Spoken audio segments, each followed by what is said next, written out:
So we have a sharing from Sri Nityalinga Bhavan that says green trees like forest and water. Yes, thank you very much for sharing, Hi. And also requesting the participants on YouTube can also start sharing. Yes, you can also start sharing on the YouTube chat. So this is the power of clairvoyance. So we are looking, or in this first round, we were looking at an image and requesting you, the participants, to let us know through the power of the third eye, what is the image that we were looking at. Yes, we are just joined by Ma Shuwei Nityanandama. Welcome.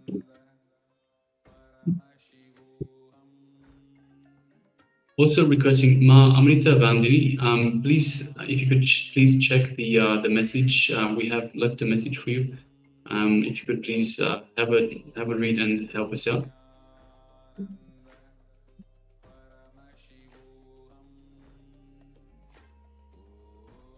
Right, so meanwhile, requesting all participants, if you've taken part in this power manifestation, so the first round of power manifestation, the power of clairvoyance, let us know and let us know what was revealed to you in your third eye. So what was the image that we, the acharyas, were looking at?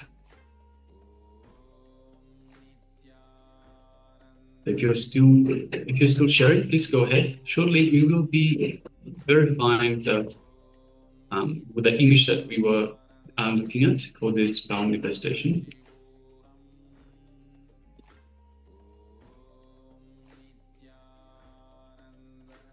Yes.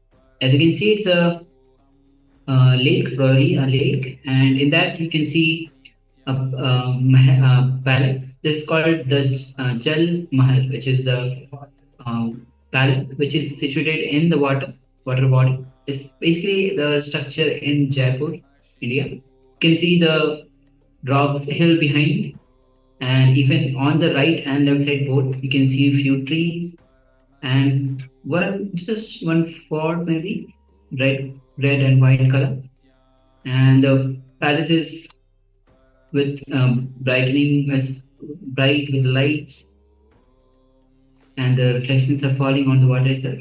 Yes. Yes, so looking at the shares, we have Sri Nitya Lingotavan that shared green trees. So yes, we do have some green trees. And we can also see some vegetation in the mountains or on the rocks region behind the temple and the palace.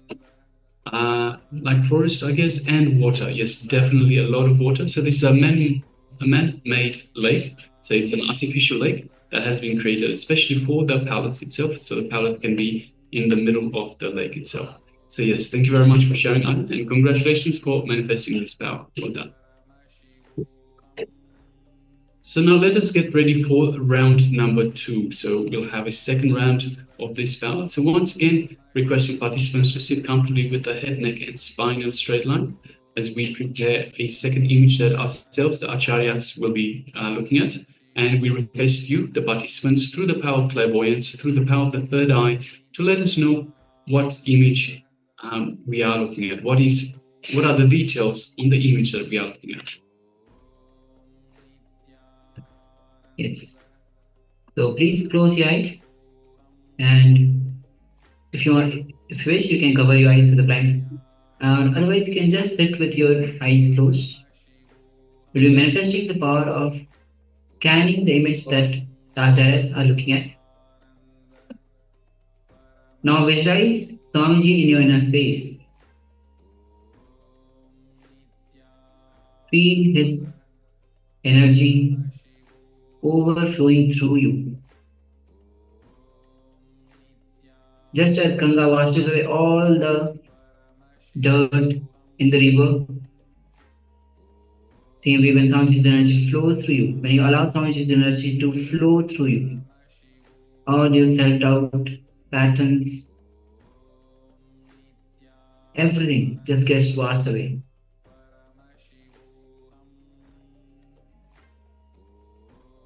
Feel his love and compassion overflowing through you.